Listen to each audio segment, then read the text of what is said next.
Hey everyone, it's a brisk day in the Mojave Desert today. It's about 45 degrees on the tell-true, and it's a lot warmer in the sun. It's a nice day out today. We had a lot of rain yesterday, so I really didn't get too much done with the excavator. But anyway, I got the carburetor apart, so it's a little cold out here. I'm going to head into the garage where I got the carburetor for the excavator, and we'll go check that out. So catch you guys in the next one.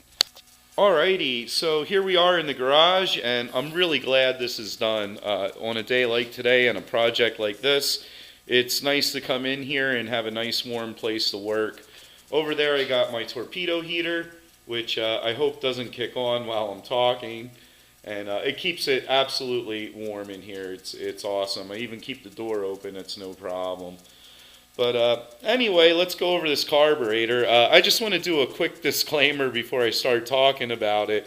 I've never rebuilt this specific carburetor before. I've rebuilt many carburetors in my time, but I know a lot of times I come off in the video like I know exactly what I'm doing, and quite honestly, a lot of times I don't.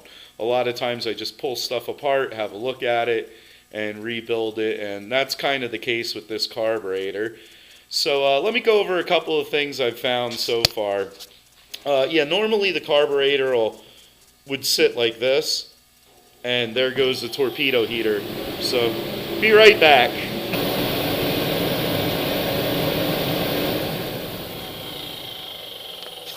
Alrighty, I turned the thermostat down on the torpedo heater while I go over the carburetor here.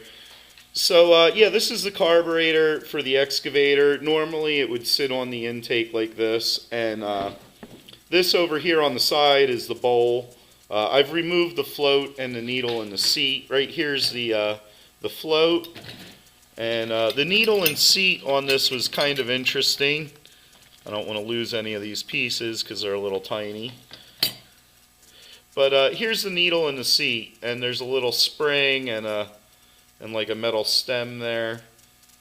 But anyway, the needle was totally stuck in there, so there was no way any gas was going to come into the bowl.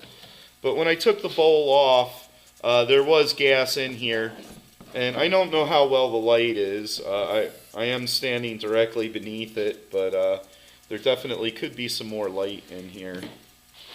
But as you can see, there's places where I've scraped off with like a screwdriver over a rag, and you can see the difference in color, and there's still a lot of crud in here. So there was a lot of crud in this bowl, and you know, just residue mainly. There wasn't actual like little pieces in there. And up here there was a screen.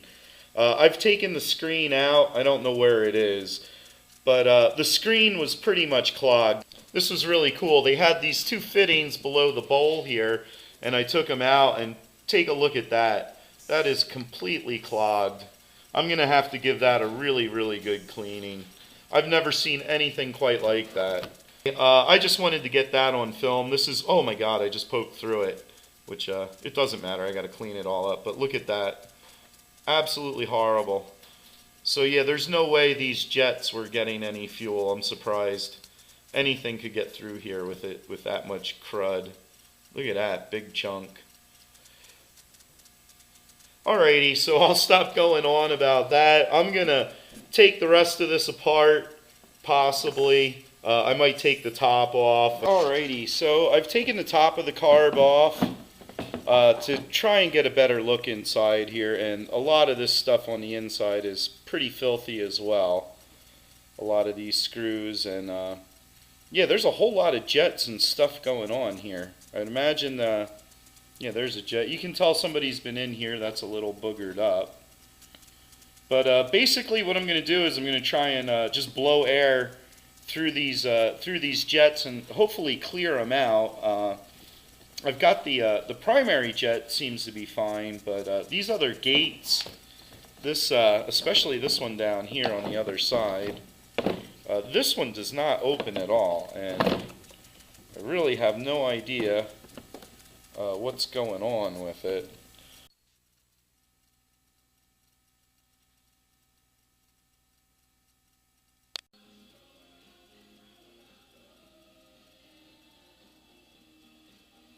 Alrighty, so this is a really good learning opportunity.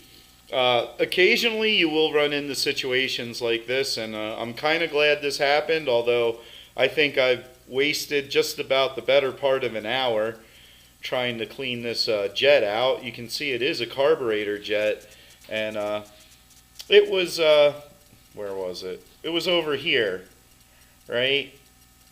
So anyway, I can't clean this jet out. It's really giving me a hard time, and the reason is I don't know if the camera can catch it, but there's actually a piece of wire stuck in there deep down inside. So there's absolutely no way I'm gonna clean that jet out. I'd have to drill it out. Alrighty, so I put that jet back in, and as far as I can tell, I believe this is a plug. I don't believe it is a jet, and I'm just going to put it back in. I know it ran before, and hopefully it'll run again. Anyway, these other two jets are all cleaned out, and all the other orifices are good, so we should be good to go. I'm going to put this back together, and we'll see if the excavator runs or not. So catch you guys in the next one. Alrighty, so I'm going to eliminate this little metal tab, and the reason is this can only interfere with your wrench and cause you to strip the bolt, so goodbye. Alrighty, so yeah, the interesting things just do not stop coming with this carburetor. Looks like there's some kind of jet over here that was stuffed into, this is like a clean out for the bowl of the carburetor, and I accidentally pushed it in farther, but yeah, it's really weird. I'll see if I can flip it over and pop it out, but I kept wondering, I couldn't figure out why I didn't have any flow across this side of the carburetor, and there's the answer. Yeah, it's just another interesting thing I found with this carburetor. So eventually I'll get it back together. Catch you guys in the next one. Alrighty, it's a little windy. This took a lot longer than expected. I already started it up. She fired up on like the first compression stroke. So here goes. This is going to be the second start. Let's see what happens.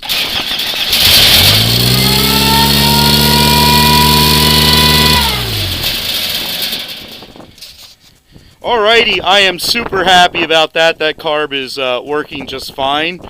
So, yeah, I think that's going to do it for today. I got the excavator up and running, and I got a little video of the carb. It definitely took me a lot longer than I expected. I don't know if I have a picture, but I found an extra jet inside one of the clean outs, so it was definitely a mess. I have no idea how this engine ran when I got it here and drove here. But anyway, it's done for the now, and I think that's going to do it. It's getting a little cold out, and I'm going to try and finish this up. So till next time, thanks for watching, and I'll catch you guys later.